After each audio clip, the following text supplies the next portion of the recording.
All right. Sorry about that. As usual.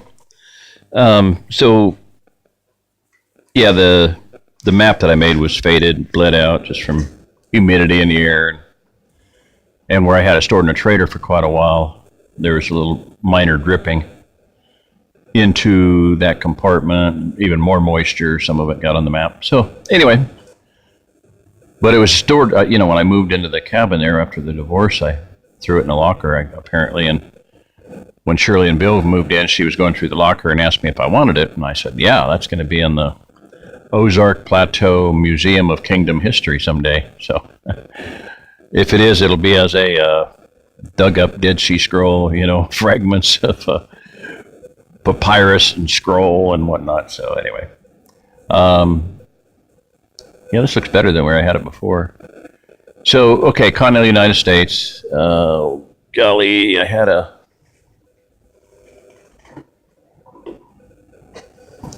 There we go. A screwdriver worked great. There we go. Okay. So, just to recap real quick, from the Rockies to the Appalachians, and I'm thinking center down each of those. The reason being is that the craton doesn't go anywhere. I read one of the most beautiful descriptions of the craton, and that was the craton is like the grandmother at a big family reunion. She sits in her rocking chair knitting and watching the grandkids, and everybody's running around, kids and grandkids playing and falling and tripping and moving around and having a good old time. And Grandma says, "I remember what it was like when I was young." And the point is, she never moves. So the craton is that's how it is. It ain't going anywhere. It's over twice as thick as the rest of the Earth's crust. It's 120 miles thick, where the crust, especially out here, is extremely thin and shot through with fissures called volcanoes. So not safe, not good.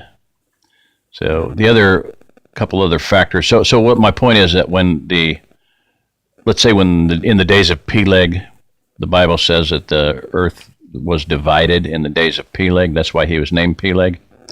And if you imagine on a map just the land masses being spread out, well, as forces came in from the west and the east and slammed into the craton, the Rockies poof spring up, and the Appalachians poof spring up. Okay, so my personal conjecture, and of course on a flat Earth map that makes all kinds of sense, because if you look at the land masses on a flat Earth map, they're in the middle of the map, and they're surrounded by oceans, which is exactly what it says in the Bible.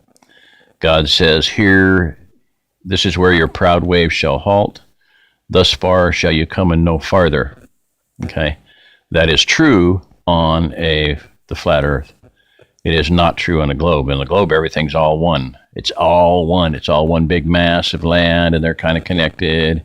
And there's all one big, the oceans are everywhere. Just, look at it, it makes sense. Look at a flat Earth map, and it'll really make sense. In addition to the fact that the flat Earth is a battery. That's why they don't want us to know it, because it's completely free energy, exactly as Tesla told us. Okay, so enough of that. Bunny trail. So, continental divide, Appalachians, east-west boundaries of the craton. Get inside the craton. Do not be outside the craton. Like I said, out here, hundreds of volcanoes. And one time we were having a little get-together at the house, and two of my granddaughters were there, and the oldest one, Sarah. I was explaining all this, and I said, well, you have if you handed a map of the earthquakes in the United States, and you told a young man, Johnny, first grader, whatever, connect the dots, Johnny, and he would go connect, and he would draw the craton.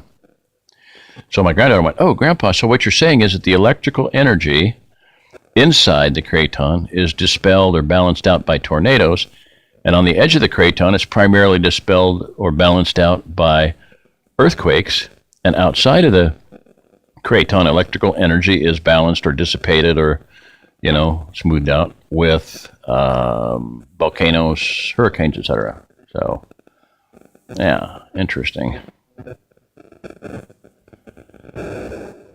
All right, so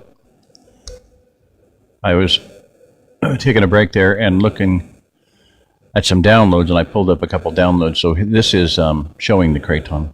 And this is, as far as I'm concerned, compliments of Dutch Sins. I mean, he's a place where I found it and learned about the Craton. So you see the brown area, that is the Craton. It extends from the Rockies to the Appalachians, from mid-Texas.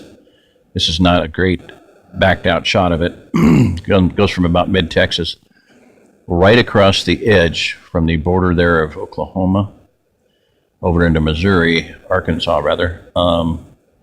You have the edge of the Craton right along Highway 40 for a while. So anyway, if you notice outside there in the purple, it has deformed Craton. It's thin, unstable, not safe. So now, where am I going to go from there? I'll try it.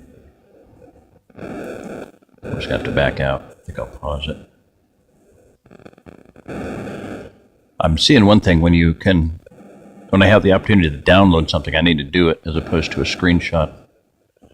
This is pulled off a download, really clear. So that this is showing the Pacific Northwest. More specifically, I had this up when I did the series on comparing the OzArk Plateau Refugium versus the Pacific Northwest readout states. Montana, Idaho, Wyoming, eastern Washington, eastern Oregon. You know, that region in there is depicted or pitched as a good place to go. It's going to be the final frontier, the final stand, blah, blah, blah. And the people proposing that idea are all wet and messed up on that. So listen to my series on that if you want my opinion. I tried to be as nice as possible, but it didn't work out. I had to be honest. You know, in that region, number one, there are no borders. There are no protective rivers or anything. And two, you're right there on the edge of the Craton with Yellowstone right there, et cetera, et cetera, et cetera. So it's not a good place to be. Lots of volcanoes, incoming foreigners from the West Coast, incoming foreigners through the Canadian border. There is no protection. All right. I'm going to end this one here. This is Jerry Diamond. If you're listening to this, you are the remnant.